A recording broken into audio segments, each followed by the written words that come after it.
अरे अरे पूरे जिले में अव्वल आई है मेरी बेटी। हाँ अरे खुशियाँ मनाओ। अरे आजा ज्योति की माँ, आजा आजा आजा, ले तू भी खा। अरे ज्योति के बाबा पागल हो गए हो क्या? हो जाने दे पागल। क्या यार क्या बजा रहा है? ऐसे ढोल बजाया जाता है क्या? देख कैसे बजाता है।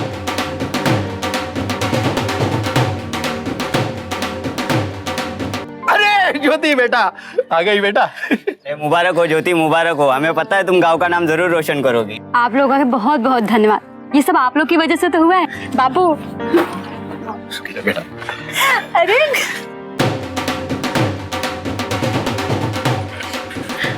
बाबा पूरे गांव में ढिढोरा पीटोगे क्या? अरे पीटने दे, पूरे जिले में अव्वल आई है तू मेरी बेटी। अरे ज्योति बेटा तेरे बाबा खुशी के मारे पागल हो गए। महाराष्ट्र के एक छोटे से गांव की बेहद होनहार लड़की जो बचपन से ही उच्च शिक्षा प्राप्त करने का सपना देखती आई थी।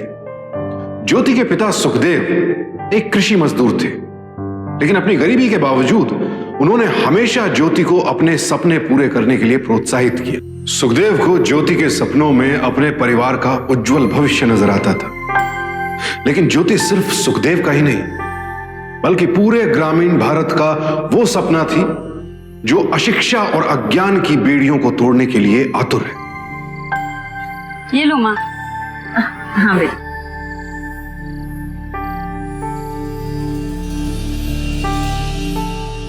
बाबा आपको आपका वचन याद है? क्या कहा था आपने कि मैं अच्छे नंबर से पास हो जाऊंगी तो आप। अच्छी तरह याद है। हाँ इधर आ।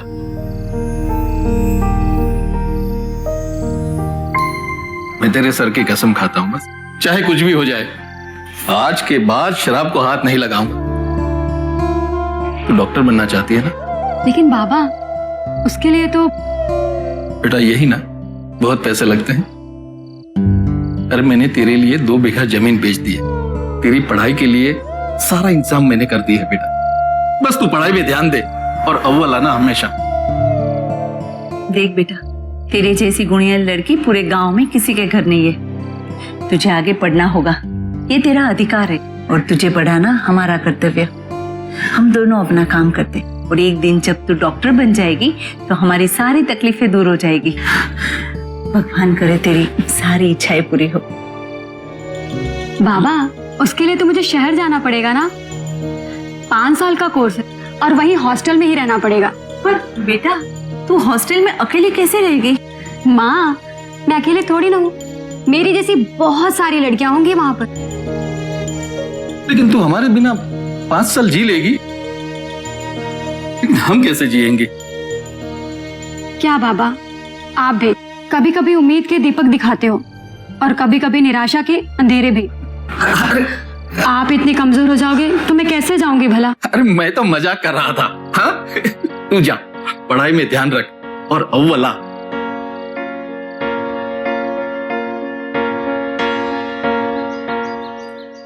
अच्छा बाबा। तुझे मेरी उम्र भी लग जाए। बाबा आप दिल पर चोट करते हो।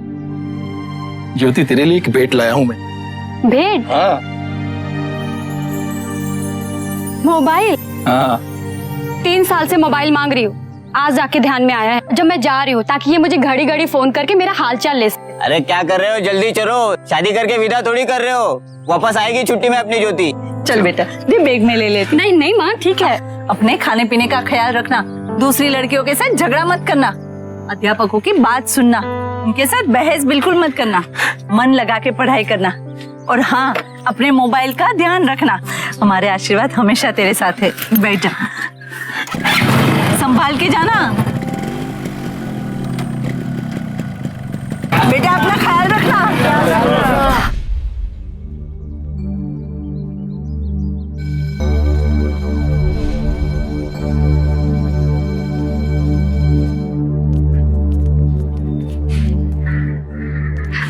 एक सेकेंड, हॉस्टल के लिए किससे मिलना होगा?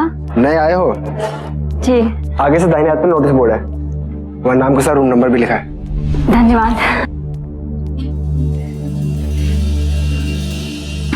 ज्योति, ज्योति है ना?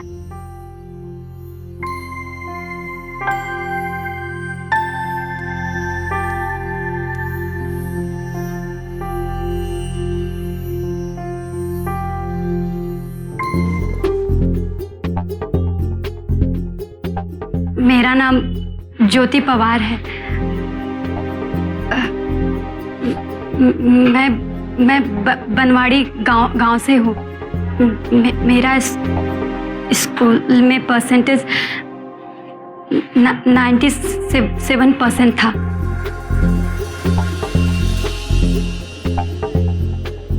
ज्योति नाम है ना? जी। डरो मत, बोलो। मैं डॉक्टर इसलिए बनना चाहती हूँ क्योंकि मैं अपने परिवार की पहली लड़की हूँ जिसने स्कूल पास किया, और मैं चाहती हूँ आने वाले समय में लोग हमारे ही गांव से IAS, डॉक्टर, कलेक्टर बने और हमारे गांव की गरीबी दूर हो सके।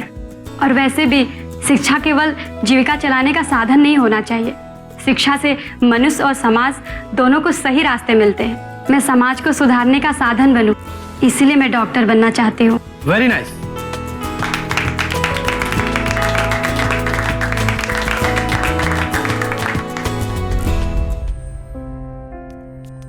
यार, प्रोफेसर देसाई की क्लास अच्छी है ना?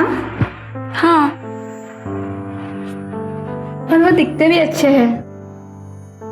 मैं यहाँ से पढ़ने आती हूँ, तुझे जिसको देखना है तू देख। हेतल, हेतल, ओ, तो यहाँ छिपी हुई है तू? नहीं सर। अरे क्या नहीं, तेरे को स्टाफ रूम में मिलने के लिए बुलाया था, वहां भी नहीं आई तू? मैं भूल गई सर, आई एम सॉरी। तेरे भूलने की बीमारी दिन पे दिन बढ़ती जा रही है। तेरे को हॉस्टल रूम में भी बुलाया था मिलने के लिए, असाइनमेंट पूरा किया? सर आधी रात तक उसी पे काम कर रही थी, पर फिर आंख लग गई। आंख लग गई? दूसरे प्रोफेसर का असाइनमेंट तो तू टाइम से पूरा कर लेती है, मेरे ही असाइनमेंट के टाइम तेरी आंख लग जाती है।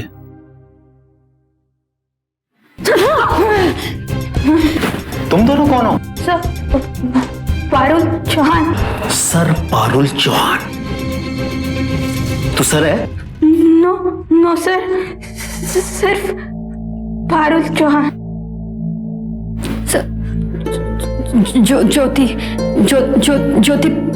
Pawar, first year.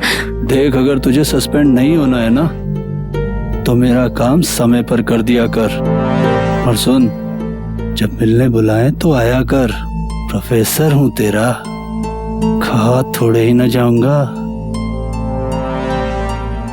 हमारी गुरु शिष्य परंपरा का आधार है सम्मान और भरोसा, गुरु के प्रति आदर और गुरु पर अपने छात्रों के संरक्षण का दायित्व। कॉलेज के प्राध्यापकों का लड़कियों के बाथरूम में इस तरह बेधड़क घुसना और फिर छात्राओं के साथ दुर्व्यवहार करना न सिर्फ किसी भी शैक्षणिक संस्था के नियम और कानूनों के खिलाफ था, बल्कि हमारे देश की गुरु शिष्य परंपरा के मूल्यों का भी उल्लंघन था। ज्योति और बाकी लड़कियां इस घटना से बुरी तरह डर गई थी। खासकर ज्योति के लिए तो ये एक दुस्वप्न की तरह था जिसे वो स्वीकार ही नहीं कर पा रही थी। ऐसा कैसे हो सकता है? लड़कियों वाले बाथरूम में कोई जेंट्स कैसे जा सकता है भला? देख ज्योति, तू नई आई है यहाँ पे, ये सब कई साल से चल रहा है यहाँ, और शायद हमारे जाने के बाद भी यूं ही चलता रहेगा। ये जो प्रोफेसर कर्माकर, राणे और इनका जो ग्रुप है, इनकी पॉलिटिकल सेटिंग है जिसके दम पे ये अपने आप को कॉलेज का बादशाह समझते हैं। वो जो भी काम दे उसे फटाफट निपटा दे, उन्हें कभी भी कोई शिकायत का मौका मत दे। रैगिंग के बारे में तो सुना है ना तूने, इसे भी रैगिंग समझकर झेल ले। तू एक बात का ध्यान रखना, चाहे कुछ भी हो जाए, किसी भी प्रोफेसर के, चाहे वो कोई भी हो, उसके कमरे में मत जा।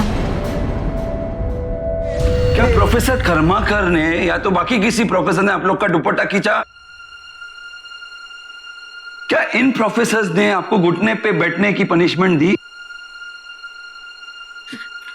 शीतल, तुम डरो मत, मैं तुम्हारे साथ हूँ। जो हुआ तुम्हारे साथ वो सच सच बताओ प्रिंसिपल सर को। पारुल, तुम तो सच बोलो।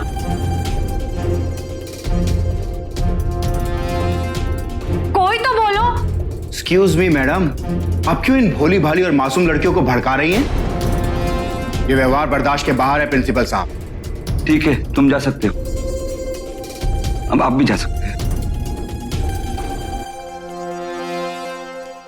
प्रोफेसर मीना, ये आपने बहुत गलत कर दिया। इतने नेक और इज्जतदार प्रोफेसर पे ऐसे झूठा लालचन लगाना, ये आप जैसे प्रोफेसर को शोभा नहीं देता। अब भलाई इसी में है, ये सब आप भूल जाइए। आप अपनी क्लासेस की तरफ ध्यान दीजिए। ओ, तो आप भी इनसे मिले हुए? प्रोफेसर मीना, आप अपनी सीमाएं पार कर रही है। मैं अभी का अभी 6 महीने के लिए आपको सस्पेंड कर रहा हूँ, with no inquiry, with no appeal. आप ऐसा नहीं कर सकते हैं। आपको अभी दिखने लगेगा मैं क्या क्या कर सकता हूँ। वैसे प्रोफेसर की कोई कमी नहीं है इधर। Now leave.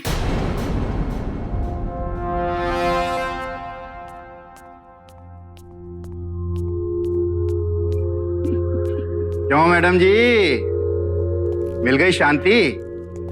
हो गई तसल्ली? सीने की आग बुझ गई आपकी? अरे आप तो कुछ बोल ही नहीं रही हैं।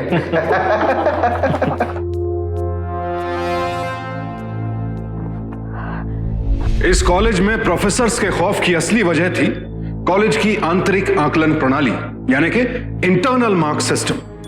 किसी भी विद्यार्थी के साल भर के 50% अंक इन प्रोफेसर्स के हाथ में होते थे, जिससे ये स्टूडेंट्स के भाग्य विधाता बन जाते थे। और इन्हीं इंटरनल मार्क्स की वजह से कुछ प्रोफेसर्स छात्राओं के साथ किसी भी तरह का अभद्र व्यवहार करने से पीछे नहीं हटते थे। जहां दूसरी महिला प्रोफेसर्स डर के मारे चुप रहीं, वहीं प्रोफेसर मीना ने छात्राओं के साथ हो रहे इस दुर्व्यवहार के खिलाफ आवाज उठाने की कोशिश की। लेकिन पुरुष प्रोफेसर्स की विकृत मानसिकता की बदौलत उनकी इस आवाज को दबा दिया गया। और सबसे अच्छा असाइनमेंट लिखा है ज्योति ने, और मैंने ज्योति के लिखे असाइनमेंट की कॉपीज बनवाई हैं। इस असाइनमेंट की एक एक कॉपी हर लड़की को मिलेगी, ताकि सबको पता चल सके कि मेहनत और लगन से कैसे असाइनमेंट लिखा जाता है। अल्पा, यहाँ आओ।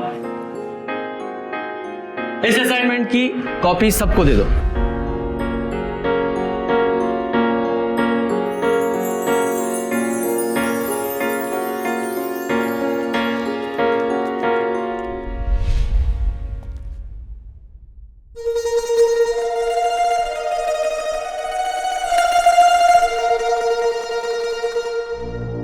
ज्योति, कुछ प्रॉब्लम है? अकेली बैठी हो?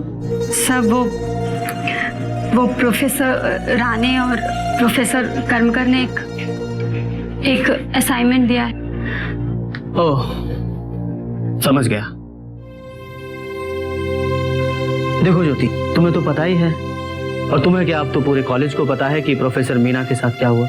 इन लोगों की पहुंच बहुत ऊपर तक है। इनसे ना कोई जीता है और ना कोई जीतेगा।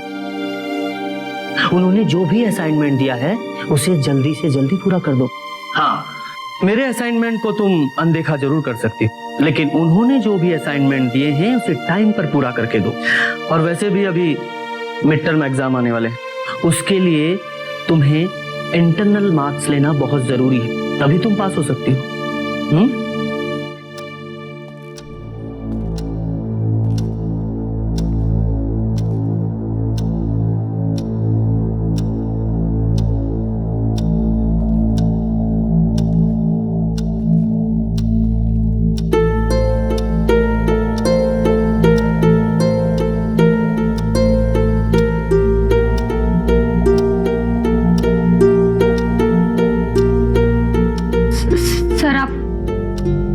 पीछे हटेंगे प्लीज? थोड़ा क्या, हम पूरे पीछे हट जाते हैं। ये लो, ठीक है, लिखो लिखो, तुम तो पूरे कॉन्फिडेंस के साथ लिखो। क्या बात है सर, आपने मुझे ऐसे अचानक यहाँ बुलाया? पता नहीं है कैसे हुआ ज्योति, लेकिन तुम मेरी क्लास की सबसे अच्छी स्टूडेंट हो और तुम एनाटॉमी में फेल हो रही हो। सर, मेरी एग्जामिनेशन तो बहुत अच्छी हुई और मेरी तैयारी भी पक्की थी। जरूर कोई गलतफहमी हुई है सर, कहीं कोई गलती हुई है। ज्योति, तुम्हें पता है ना, अगर तुम एक सब्जेक्ट में भी फेल हो गई तो तुम्हें टर्म रिपीट करना पड़ेगा। तुम्हारे पेरेंट्स तुम्हारी टर्म फीस भर पाएंगे ना? ऐसा मत कहिए। अगर मैं फेल हो गई तो मैं क्या मुंह लेकर घर जाऊंगी सर? सब क्या आप एक बार मुझे मेरी कॉपी दिखा सकते हैं? ठीक है, तुम मेरे रूम में आकर मिलो, अब मैं देखता हूँ कि मैं तुम्हारे लिए क्या कर सकता हूँ।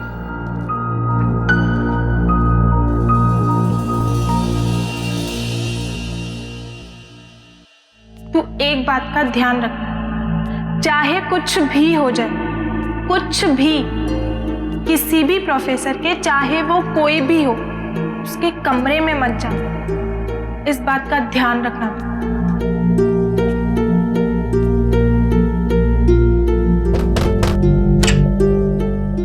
हाँ ज्योति, आओ आओ आओ, अंदर आओ।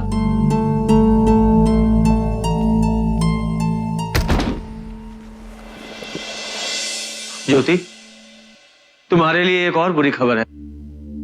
तुम 3 और सब्जेक्ट में फेल हो रही हो। सर लेकिन ऐसा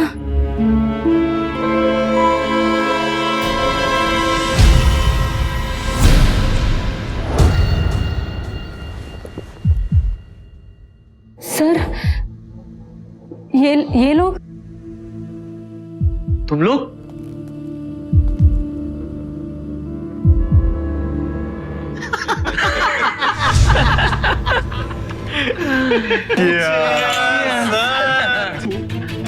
Cheers. सर आप भी? मैंने क्या कहा था ज्योति? ना हमसे कोई जीता है और ना जीतेगा। सर मुझे जाने दीजिए। कहाँ जा रही हो ज्योति? बाहर जाने का सिर्फ एक ही दरवाजा है, और वो दरवाजा अब तब खुलेगा जब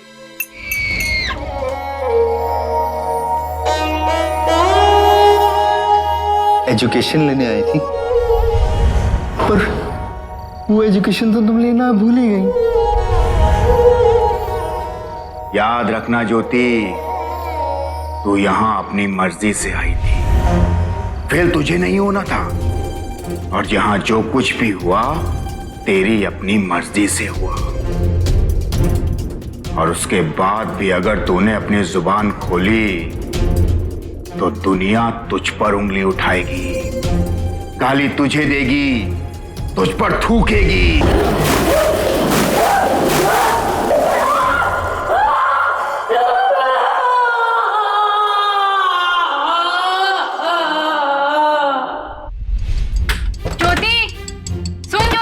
मिड टर्म का रिजल्ट नोटिस बोर्ड पर लग चुका है और तू फर्स्ट आई है, फर्स्ट।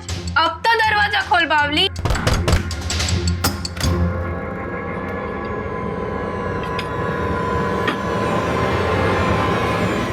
ये क्या हाल बना रखा है तूने? लगता है कि पूरी रात तो सोई नहीं है। टॉप क्या है तूने? खुशी मनाने का टाइम है ये। और तू ये मत सोचना कि तुझे ऐसे ही छोड़ देंगे। पार्टी देनी पड़ेगी तेरे को। ज्यादा खर्चा नहीं करवाएंगे, बस चाय पिला देना और समोसा खिला देना। मेरी तबीयत थोड़ी ठीक नहीं लग रही, मैं थोड़ा आराम करना चाहती हूँ। चल तू अपने रूम में जा, हम तेरा खाना यहीं ले आएंगे।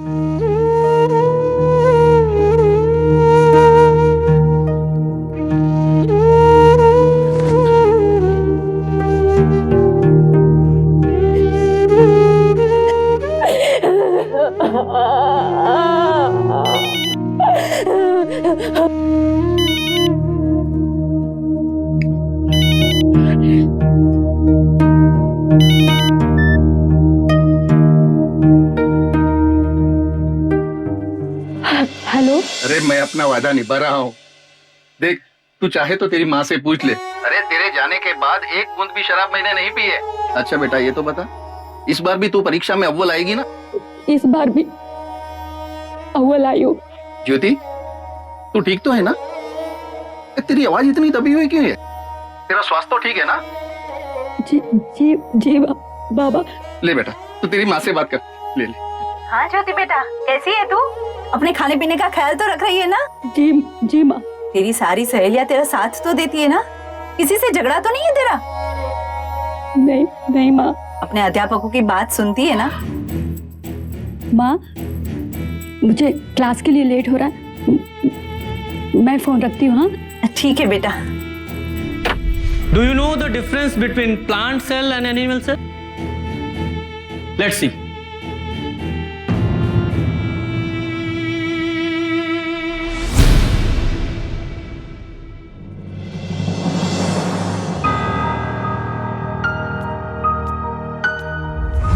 हमें बुरी संगत और असामाजिक तत्वों से बचाने की जिम्मेदारी हमारे माता पिता की होती है, लेकिन जब वो हमें खुद से दूर स्कूल या कॉलेज भेजते हैं तो ये दायित्व शिक्षकों पर आ जाता है। स्कूल और कॉलेज हमारे बच्चों के लिए सबसे सुरक्षित जगह मानी जाती है। ऐसे में कोई ये कल्पना भी कैसे करेगा कि शिक्षक ही ऐसी हैवानियत पर उतर आएंगे। ऐसे केसेस में एक बड़ी विडंबना यह है कि लड़कियां अपने साथ हुए शोषण को समाज के सामने उजागर करने से घबराती हैं। समाज की प्रतिक्रिया और उपेक्षा का डर उन्हें अंदर ही अंदर घुटने को मजबूर कर देता है। यही ज्योति के साथ भी हुआ। वो अपनी अस्मिता का हनन, अपना दर्द ना तो अपनी सहेलियों से बांट पा रही थी और ना ही अपने माता पिता से। अब वो सिर्फ शरीर से ही नहीं बल्कि आत्मा से भी टूटने लगी थी।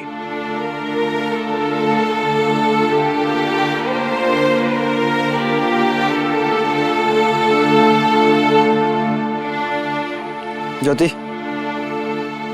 प्रोफेसर पटेल ने तुम्हें स्टाफ रूम में बुलाया।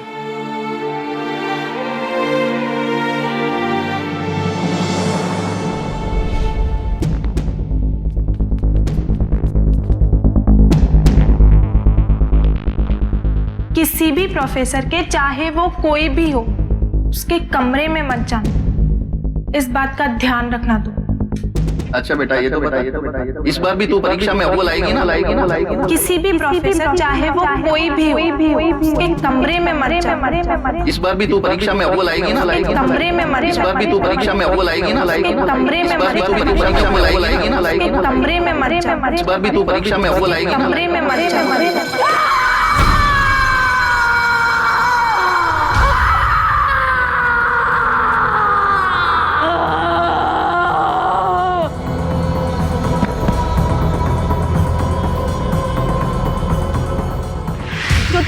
ज्योति, होश में आ ज्योति।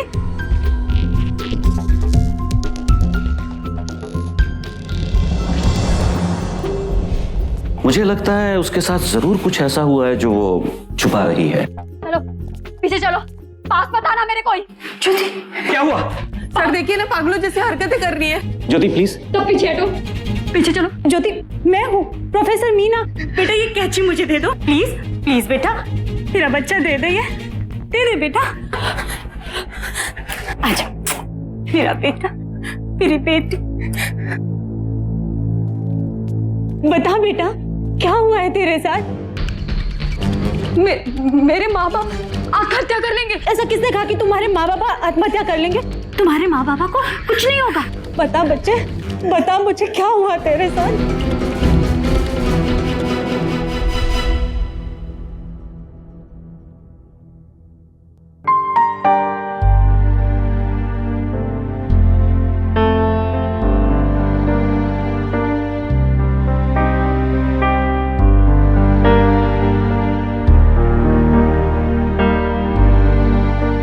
ज्योति, ये संध्या जी वकील हैं और एनजीओ भी चलाती हैं। ये तुम्हारी मदद करेंगी, इंसाफ दिलाने में तुम्हारा साथ देंगी। नहीं चाहिए मुझे इंसाफ, मुझे सिर्फ पढ़ना है, सिर्फ डॉक्टर बनना है। आपने क्यों बताया इनको?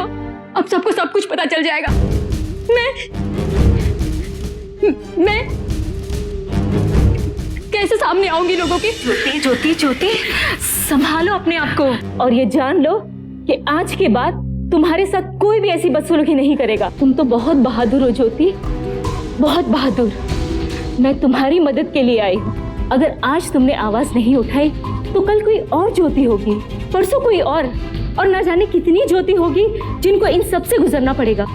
मैं जानती हूँ कि ये रास्ता आसान नहीं है, लेकिन तुम्हें हिम्मत दिखानी होगी। मैं तुम्हारे साथ हूँ, मेरी संस्था पूरी तरह तुम्हारे साथ है। प्रोफेसर मीना तहे दिल से ज्योति की मदद करना चाहती थी और उसके भक्षकों को उनके किए की सजा दिलवाना चाहती थी। हालांकि ये राक्षस एक बार पहले प्रोफेसर मीना की आवाज को दबा चुके थे, लेकिन प्रोफेसर मीना पीछे हटने वालों में से नहीं थी।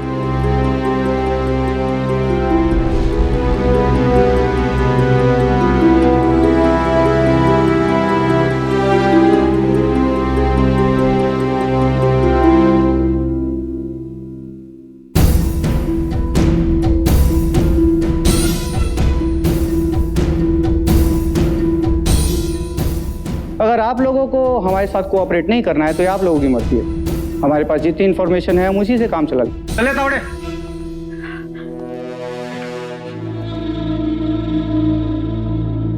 अरे लीजिए सर, समोसा लीजिए, स्पेशल बनवाया आपके लिए। ये घोरपड़े कचौड़ी लेकर आ जा। अरे रहने दो इंस्पेक्टर साहब, रहने दो।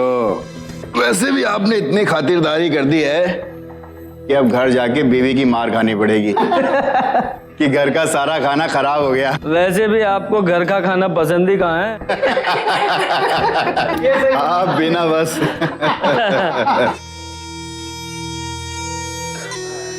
मैडम नमस्ते।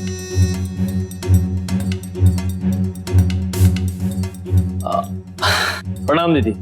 बस आपका सफर तो ठीक रहा ना? कोई परेशानी नहीं हुई ना? दीदी अगर कॉर्पोरेटर है तो तुम्हें क्या लगता है कुछ भी कर लोगे? जानते हो वो लड़की की उम्र क्या है? 18 साल। अगर ऑपोजिशन पार्टी या मीडिया को पता चल गया ना कि हमारे रिश्तेदार सामूहिक की केस में आरोपी हैं, जानते हो क्या होगा? वो लोग तूफान खड़ा कर देंगे। ये तो अच्छा हुआ कि मिस्टर राठौर ने बात फैलने से पहले हमें बता दिया, वरना। मैडम टेंशन मत लीजिए, कुछ नहीं होगा इनको। वो फुल प्रूफ प्लान है मेरे पास। क्या प्लानिंग की है तुमने? उन दरिंदों के कहने पे ज्योति के खिलाफ झूठे रेप केस में फंसाने की एफआईआर दायर कैसे कर सकते हैं आप? देखिए मैम, पहली बात, इस ज्योति की बातों में आइए मत आप। एक नंबर की झूठी है ये देखिए आप, मेडिकल रिपोर्ट।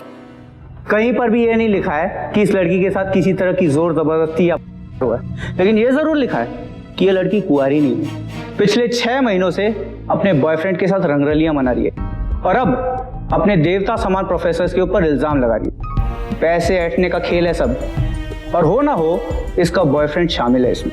मेडिकल टेस्ट आखिरी के 1 हफ्ते के बाद हुआ था और ये टेस्ट जो था ना सिर्फ फॉर्मेलिटीज था। लड़की ने अपना बयान दे दिया है और वो अपने बयान से हटेगी नहीं।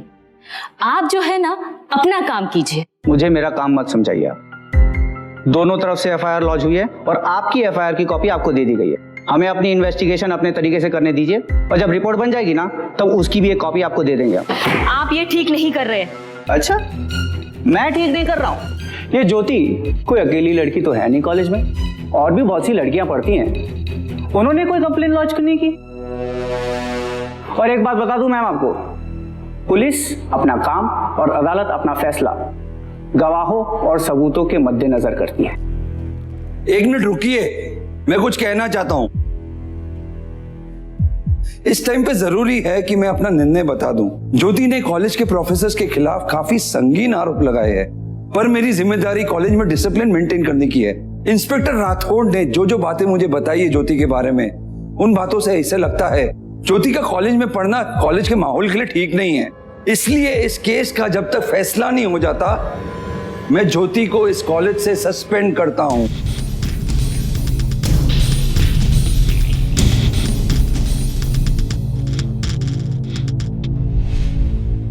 नमस्ते। नमस्ते। ज्योति कहाँ है? ज्योति? आप कौन है? जी मैं ज्योति का बाबा हूँ, ये ज्योति की माँ है। इस अखबार में जो लिखा है क्या वो सच है? देखिए मैं तो अनपढ़ गवार हूँ, लेकिन लोग पढ़कर कह रहे हैं वो क्या सच है? हमें हमारी ज्योति बेटी से मिलने दीजिए, हम आपके आगे हाथ जोड़ते हैं।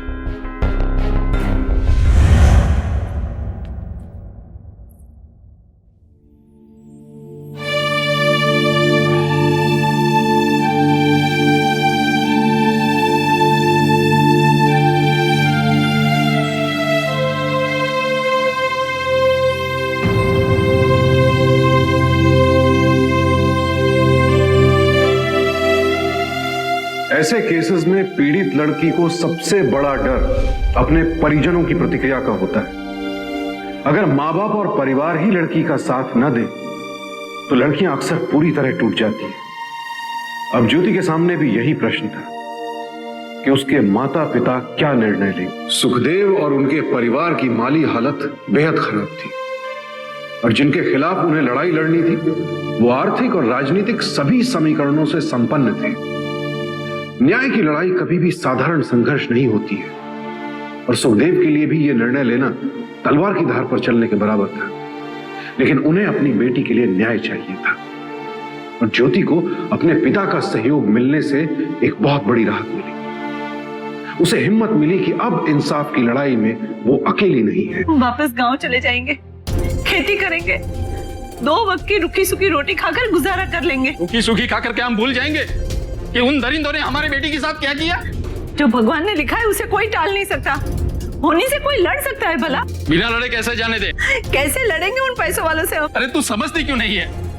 4 महीना उन सांपों ने हमारी बेटी को डसा है और फिर भी उनके पास हिम्मत है, और हम कायरों की तरह मुंह छुपा कर भाग जाए। वो कुछ बनना चाहती थी, क्या कहें उसे हम कि अपने सपने तोड़ दे? अगर ये भगवान ने लिखा था तो ये भी भगवान ने लिखा है कि उन राक्षसों का सर्वनाश हमारी बेटी ज्योति के हाथों हो। हमें माफ तो कर पाओगे ना तुम? मुझे तो लगा कि तुम लोग मुझसे नाराज हो गए। तू हमारे दोस्त है, हम तेरे लिए कुछ नहीं कर पाए। हम सब तेरे साथ हैं ज्योति, बस यही बताने आए थे। संध्या बहन, हम सभी ज्योति के साथ हैं। कॉलेज की पूरी लड़कियां ज्योति के साथ हैं।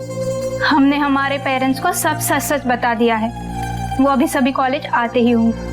हमारे देश की सुप्रीम कोर्ट का एक आदेश है जिसके अनुसार के मामलों में पीड़ित की पहचान को सार्वजनिक नहीं किया जा सकता। इसके बावजूद कई मामलों में ऐसा देखा गया है कि मीडिया और समाज पीड़ित और केस दोनों की संवेदनशीलता को ताक पर रखते थे। आने वाले दिनों में ज्योति के केस में भी यही हुआ। जहां इस केस का ब्यौरा अखबारों में छपा, एक मीडिया और पॉलिटिकल सर्कस ज्योति के आसपास खड़ा हो गया। राज्य और केंद्रीय मंत्री, NGOs, anchors, reporters, news channel, सबको अपने लिए पब्लिसिटी बटोरने का एक सुनहरा मौका मिल गया। और जिन सवालों के डर से ज्योति अपनी सहेलियों और अपने माता पिता से बात करने से घबरा रही थी, वही सवाल उससे सबके सामने बार बार घुमा फिरा कर पूछे गए। बार बार हमें अपने हॉस्टल रूम में बुलाते थे और नहीं जाओ तो सस्पेंड करने की धमकी देते थे। एक बार घर जीत के मैं इस बाथरूम में ले गए और वहाँ जाके अपने सारे कपड़े खोल दिए। गर्ल्स वॉशरूम में बिना पूछे आ जाते थे और बात बात पे दुपट्टा खींच लेते थे और कहते थे कि तुम्हारा एमएमएस बना दूंगा, तुम्हें बदनाम कर दूंगा, और तो और अपने फोन पे गंदी तस्वीरें दिखाते थे। बहुत पास आकर खड़े हो जाते थे, मुंह से शराब की बदबू आती थी, बार बार छूने की कोशिश करते थे।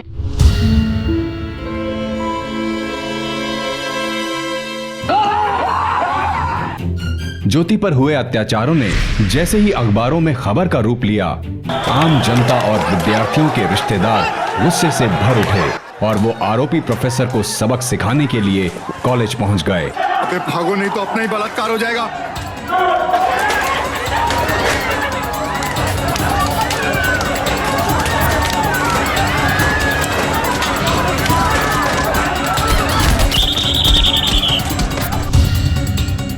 इधर सीबीआई प्रोफेसर की पत्नियों पर दबाव डालना शुरू कर देती है। बेरहमी से पिटाई किए, ये सब प्रोफेसर मीना का किया जा रहा है। हमारे पति बिल्कुल निर्दोष हैं।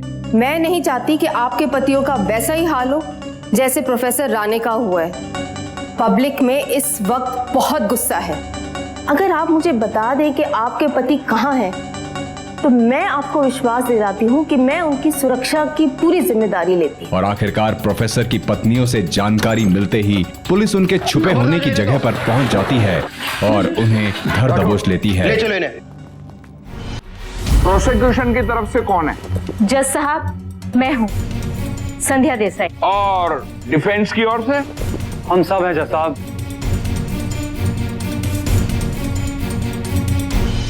ज्योति, वो कौन लोग थे जिन्होंने तुम्हारे साथ किया? बताओ ज्योति, मुझे इशारे से बताओ, कौन थे वो लोग? बोलो ज्योति।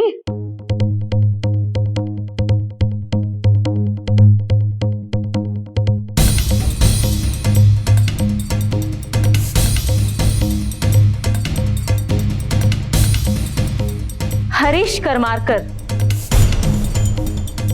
Devendra Rane, Jugal Desai, Sameer Godse. Fast track court में होने के बावजूद ये केस 10 महीनों तक चला और इस दौरान बचाव पक्ष के वकीलों ने ज्योति से 2500 से भी ज्यादा सवाल किए, जिनमें से कुछ सवाल तो इतने शर्मनाक और घिनौने थे कि हम उन्हें टीवी पर दोहरा भी नहीं सकते। लेकिन इसके बावजूद ज्योति अपनी मूल शिकायत पर अटल रही और उसने सारे सवालों का समुचित जवाब दिया। लेकिन यहां हमारे लिए एक सवाल यह उठता है कि क्या ऐसे शर्मनाक सवाल भरी अदालत में किए जाने जरूरी थे? क्या ये सारे सवाल ऑन कैमरा ट्रायल के जरिए नहीं पूछे जा सकते थे?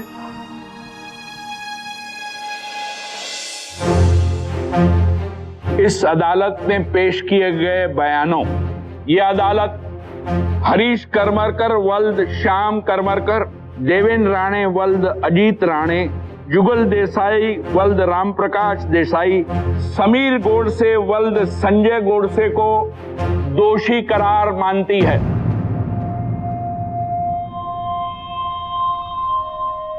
और उन्हें आजीवन कारावास की सजा सुनाती है। And the court is adjourn for the day.